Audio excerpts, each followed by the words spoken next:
What is going on, guys? It's your boy Slick, and today we're here for part 2 of the Tiger Effect. Now, part 1, obviously, like I said at the end of the video, there was going to be a part 2 with more advanced gameplay and more advanced commentary. And the reason I knew that, well, not necessarily more advanced commentary, I'm the same Slick, but the gameplay is way better. And the reason for that is I wanted to introduce people slowly to the Tiger, to the 5.7 lineup, to the whole idea of angling, sniping, and stuff like that. And that's what I did in the original video. Now, here we have what it should look like if you do everything right, is a epic-ass game. So, here we are in our Tiger E on Eastern Europe. I'm going to take a shot over here at the T25. I shot a little too low there and missed the opportunity. But basically what I'm doing is I'm trying to cut people off from crossing to this side of the map. Now, obviously, this is where Cap is, so I keep looking over there with my binos, keep on checking it, and making sure nobody else is crossing the water than the other two tanks that I already did. Now, obviously, when I'm playing this, I don't see any of these name tags, so clearly that M18, I probably could have killed him right now, but I don't see him through all of the bushes. Really trying to pay attention over there. I still can't even see them through the bushes unless their name tag was up, so I didn't expect myself to see them, and I think that was an M22 I just missed real quick, but that's nevertheless. I know that there are people up here in this forest fighting our guys. I can see the smoke from the gunshots and stuff, so I decided to sit here and check the area. So what I'm doing right now is I just stopped myself from moving forward. I'm even with the cap, and I'm sitting here and I'm going to wait for enemies to push up. Now, I was hoping that somebody would push up through the town right in front of me, and I wouldn't have to engage people who are in the bushes, which are completely hidden. So instead of taking a random shot at that M36 that I could barely see the outline of, I decided to just sit here and chill and see if I can see a tank and get a clearer picture. Now, the reason for that is I don't want to show that I'm here just yet. I don't know how many enemies are on the side of the map, and I don't know how many are in front of me a couple blocks up on my side, like equal with me, not in the woods. So I don't know if somebody's going to come around the corner. I'd rather save that shell in the barrel for when it matters. So I'm just going to sit here and keep watching. And patience is a big thing with the Tiger. Patience is a big thing with any tank, really, is knowing when to push and when not to push. So here we go. We start to push. There was a tank right there, even with me, but I didn't see him. And I'm just going to continue to push. And I see it to the right, an M41. Snapshot, miss. So I angle, and I start to push towards him, and I angle. Now, the biggest thing that I do here that a lot of people need to note with the Tiger is I didn't aim the turret directly at him. That would give him a flat surface to shoot his APCR or APDS at. So instead, I keep the turret skewed a little bit, so he has to shoot at either the side of the turret or an angled mantlet, which is a lot harder to pen. Now, I decided to push up a little bit more here and try to hold people off from the side. I see that there's an M6, aim in, shot into the ammo rack, which I know where that is because of the M6 and playing it. So knowledge is a big thing too. You need to know where ammo racks on certain tanks are, so you can always make your shots count. So that's two. Take a shot from the back, which is an M41. Now I'm going to start to turn my turret, and I'm going to angle the ass of my tank. I know this is funny, but angling the ass of the box tank is just as effective as angling the front. So I angle the back. He decides to run, put a shot into his side, and he is history. I'm lucky that Jackson didn't peek out. Alright, so down to 3, and now I stop here. I see a Chaffee. I'm going to take up and try to take aim at the Chaffee. And we smack him, but only in the turret, so he's going to continue to move. Now I'm going to track him for a little bit. This is kind of a dangerous move on my part, is not paying attention to things in front of me. A block away, I can see that there is a guy that's spotted. Now right here I spot the Chaffee again and put a second shot through the bush and kill him. And now I'm back on to dealing with people on my side of the map, clearing the zone around me. So I believe that's 3 or 4 thus far, I think. Soon to be more. We see a jumbo to my right, so I'm gonna get ready to shoot him. I go for the ammo rack, and I shoot a little bit back, I believe. Yeah, I did. I missed by a little bit. So the jumbo's ammo rack, dealing with the jumbo and the Tiger, actually, this is a good point to talk about. Shooting right where the tracks are is the best spot to kill jumbos. So the thing is, their upper side armor is really, really good when it's angled. It's hard to pen. But their lower side armor right by the tracks is super weak and almost overpennable. So if you can put a shot when they're slightly angled into the idler wheel or the front road wheel, I think it's the idler wheel. You'll be able to pen the jumbo, and on the right hand side it has an always full ready ammo rack. So that's just a key tip to take out the jumbos. Here's a Hellcat, which we ended up flanking. So as you can see here, I created space around my tank and I moved through the map, destroying anything that was going to be in my way or going to pose an obstacle. And with doing that, I ended up flanking the guys who are good at flanking, which is the M18s and the Hellcat, or the Hellcats and M18s are the same thing, but you get what I'm saying, the Hellcats that flanked. Now I took a shot from this Jackson, finally, and I'm looking, I don't see where he is. I didn't know at the time what it was. I'm looking around, I hear it, it's right in front of me, so I'm going to stop, I'm going to back up, I'm going to drive forward a little bit, I'm going to try to shake him. I ended up taking a shell to the turret, and so here is just the definition of not giving up. I try to not give up here, and I am going to die, spoiler alert. But what I'm going to try to do is just push him so he can't get a shot off on me and increase my survivability. Now, this may seem like it's pointless. A lot of people might get mad and just sit here and let their tank die, but every bounce shot you get an extra SP, and more SP points to spawn in something different. So you can see I'm trying to just slip the tank up. He's bouncing again. I'm still driving at him, angling the tank. This is actually a video or a game that I had on stream, so I'm taking shots from the back. I'm still on fire. I'm going to drive into this guy and hopefully bounce one more shot from him. I launch a smoke grenade, and there we go. That's history. But we had a ton of spawn points, a ton of XP, and I spawned in a plane and ended up getting a couple more kills. So let's hop into the next gameplay and take a look at that one.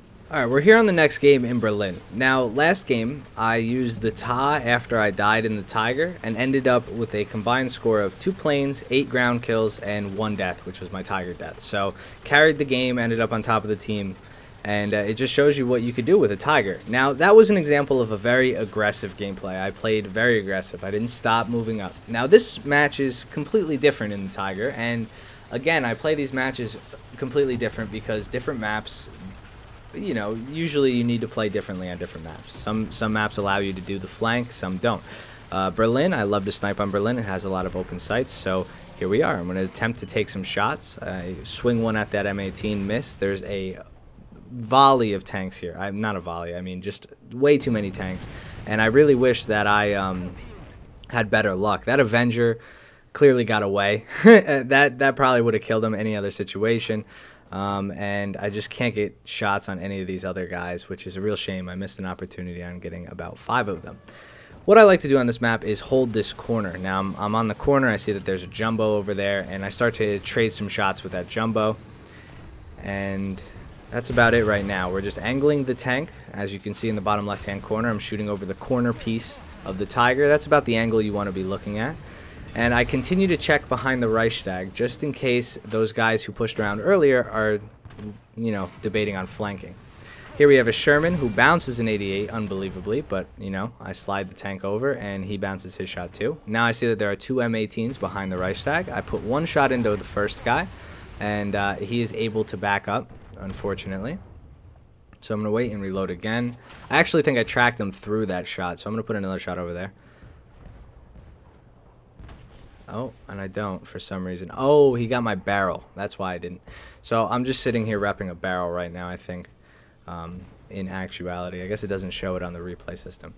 Now, the problem with this spot is the corner of the Reichstag. If people go behind it and they're fast enough tanks, they can get through all of those apartments and even end up by the Brandenburg Gate.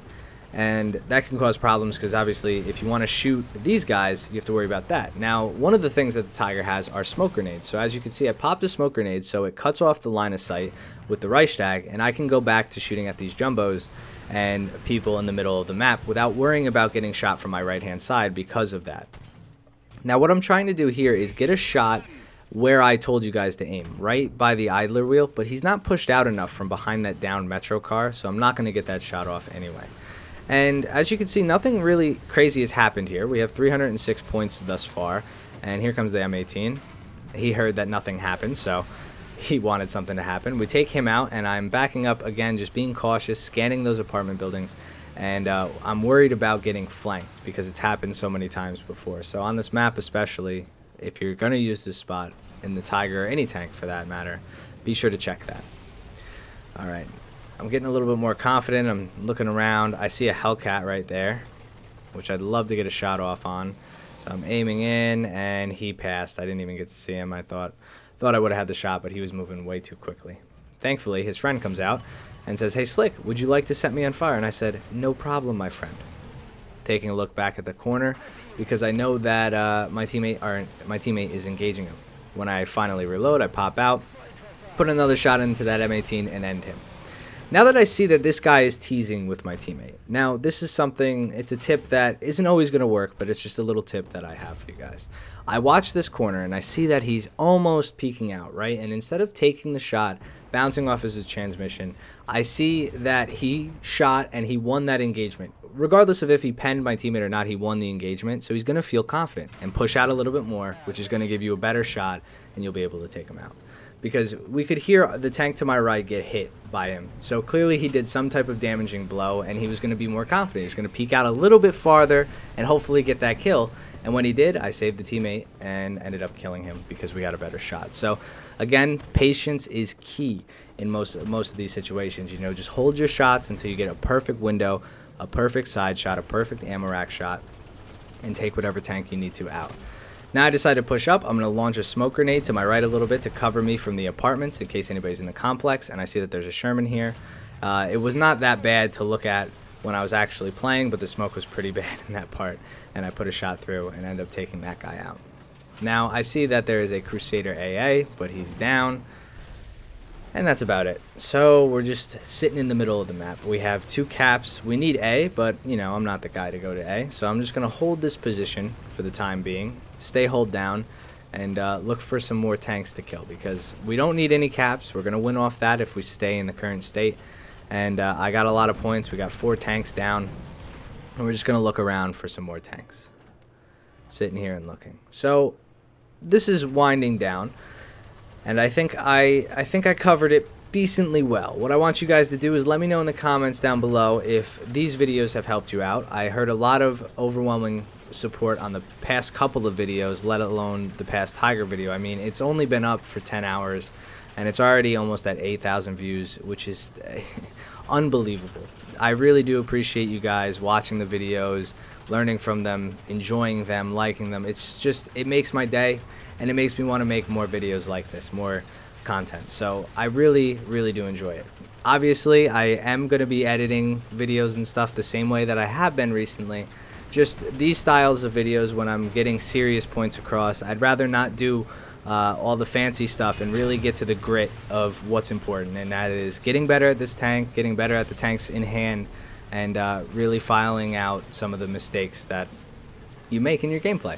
And that's part of it. You know, you got to accept that you're not the best player in the world. I know I'm not the best player in the world. I still have room for improvement. There's a ton of tanks that I'm bad at. It's just that the Tiger is one of the tanks that I think I'm pretty decent at. So I'll share my knowledge as much as I can. And here I'm just using my MG3, or MG42 in this case, to shoot at the tank, and we'll leave it off on that. Thank you guys for watching. It's been a wonderful day, wonderful gaming, wonderful streaming. I don't even know what to say anymore, man. You guys are just awesome. I really do appreciate it. For anybody who's been wondering why I have a Polish skin on my Tiger, it is a fake skin, fictional skin, to say what if Poland captured a Tiger during the Warsaw Uprising or something like that. I don't remember what it was necessarily called, but it's just a fictional skin, guys. It's got no other meaning. I just think it's a cool looking skin. I think the colors are cool, and the flag is actually a pretty cool flag. I mean, red and white. It's just, I don't know, it's cool. So I'll see you guys in the next one. Thank you so much for watching. Peace out.